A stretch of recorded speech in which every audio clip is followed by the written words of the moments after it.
पिताले पठाउन लाग्यो परदेशमा मलाई के भने कसरी सम्झाउन बसुवा तँलाई दुःख पीडा खेडी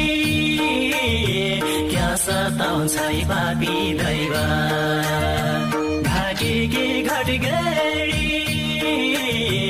एक पल छोडिन मन लाउँदैन